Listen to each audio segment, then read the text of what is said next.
Gente, hoje eu tô mostrando a minha edit que ficou mal paia, que eu só fui mostrar como eu faço a minha edit.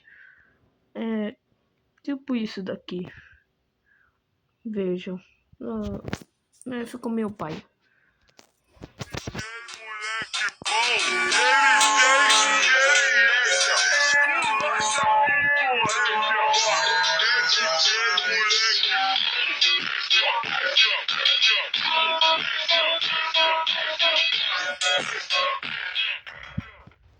Ficou meio paia, como eu disse.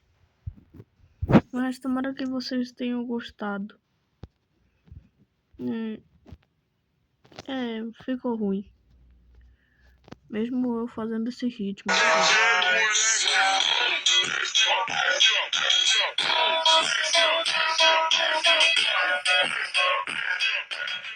Falou!